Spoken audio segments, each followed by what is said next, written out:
வணக்கம். நம்ம முறையான ஜீரண சக்தி கொடுக்கும் உணவை பற்றி பார்த்துக்கிட்டு வர்றோம். எண்ஜான் உடம்புக்கு வயிறே பிரதானம். இதை நீங்கள் கேள்விப்பட்டிருப்பீங்க. வயிறு சரியாக இருந்தால் உடல் நம்ம சொல் கேட்கும். என்ன உடம்புக்கு சரியில்லைன்னு நம்ம டாக்டர்கிட்ட போனாலும் டாக்டர் கேட்குற முதல் கேள்வி சாப்பிட்டீங்களா, என்ன சாப்பிட்டீங்க அப்படின்னு தான். அதே மாதிரி பிபி சுகர் எது கூடுனாலுமே உணவும் ஒரு மெயின் ரீசன் தான், அது நம்மளுக்கே தெரியும். ஸோ அதில் நம்ம கவனத்தை வைப்பது தான் இந்த வீடியோவோட நோக்கம்.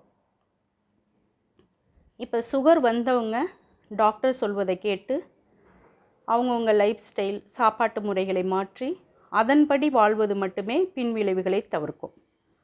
இந்த வீடியோவில் சுகர் பிபி அம்மா அப்பாவுக்கு இருக்குது, பட் எனக்கு வரக்கூடாது, நன்றாகவும் சாப்பிடணும் அப்படின்னு நினைப்பாங்க இல்லையா சில பேர், அவங்களுக்கானது. நம்மளுக்கே தெரியும், வேலை அதிகமாக பார்க்குறவங்களுக்கு எவ்வளோ சாப்பிட்டாலும் செரிமானம் நன்றாக இருக்கும், நல்ல ஆக்டிவாக இருப்பாங்க. மிதமான வேலை உள்ளவங்க மிதமான உணவு எடுத்துக்கிறது தான் நல்லது. இப்போ மதியம் ஹெவியாக லஞ்ச் எடுத்துக்கிட போகிறோம் அப்படின்னா நாளே பிளான் பண்ணி என்ன பண்ணணும் அப்படின்னா, காலை வேளையில் 2 டம்ளர் வாட்டர்மெலன் ஜூஸ் மட்டும் கொஞ்சம் நேரம் இடைவெளியில் 9 மணி 11 மணி அந்த மாதிரி ஒவ்வொரு டம்ளர் 2 டம்ளர் எடுத்துக்கிட்டோன்னு வச்சுக்கோங்களேன். பசிக்கவும் செய்யாது, தேவையான எனர்ஜியும் நம்ம உடம்புல இருக்கும். எல்லாத்துக்கு மேலே அது ஈஸியாக சிறுநீரகத்தை சுத்தம் பண்ணுற வேலையை நல்லா பார்த்துக்கிட்டு இருக்கோம்.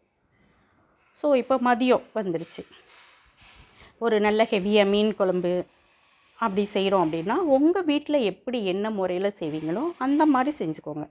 கொஞ்சம் காரத்தையும் புளிப்பை மட்டும் கொஞ்சம் கம்மி பண்ணிக்கலாம். கொஞ்சம் குழம்புல போட்ட மீன் கொஞ்சம் கூட எடுத்துக்கிட்டு, பொரிச்ச மீன் ஆசைக்கு 1 மட்டும் எடுத்துக்கலாம்.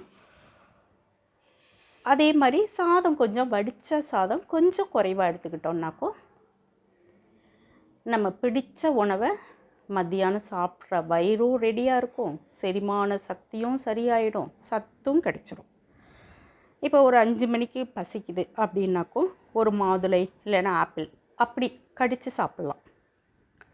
நைட்டு ஒரு 2 தோசை வீட்டில் அரைச்ச மாவு, புளிப்பில்லாத மாவு, அதுதான் நல்லது. அதில் ஏதாவது ஒரு சட்னி, வெங்காயம் தக்காளியெல்லாம் வதக்கிட்டு உங்களுக்கு பிடித்த காய், பீர்க்கங்காய் அந்த மாதிரி போட்டு லைட்டாக வதக்கிட்டு, புதினா கொத்தமல்லி இதெல்லாம் போட்டு, நிலக்கடலை அந்த மாதிரி போட்டு வதக்கிட்டு, தேங்காவையும் புளியையும் நம்ம சேர்க்கக்கூடாது. அதுக்கு பதில் கொஞ்சம் 2 தக்காளி சேர்த்துக்கலாம். சேர்த்துக்கிட்டு நல்லா அரைச்சி நைட்டு 2 தோசைக்கு ஒரு கிண்ணம் சட்னி வச்சு சாப்பிடும்போது என்ன ஆகிடும்னா வயிறு நல்ல ஃபுல்ஃபில்லாக இருக்கும், செரிமான சக்தியை செம்மையாக இருக்கும். இதெல்லாம் முதல் நாளே நம்ம இதுதான் சாப்பிட போகிறேன் நாளைக்கு அப்படின்னு வாங்கிட்டோன்னு வச்சுக்கோங்களேன், நம்மளோட வேலை ரொம்ப ஈஸி தான். இது மாதிரி தினம் சாப்பிடுவதை அன்னன்னைக்கு யோசித்து நம்ம நாளே வாங்கி வச்சுட்டு சமைச்சு சாப்பிட்டோம்னா குடல் இயக்கமும் உடல் இயக்கமும் சீராக இருக்கும். ஏற்கனவே இப்படி தான் சாப்பிட்றோம் என்பவர்களுக்கு மனதார வாழ்த்துக்கள். வயிற்றுக்கு ரெஸ்ட் கொடுக்க மறந்தவர்கள் மட்டும் மாற முயற்சிக்கலாம். தேங்க்யூ.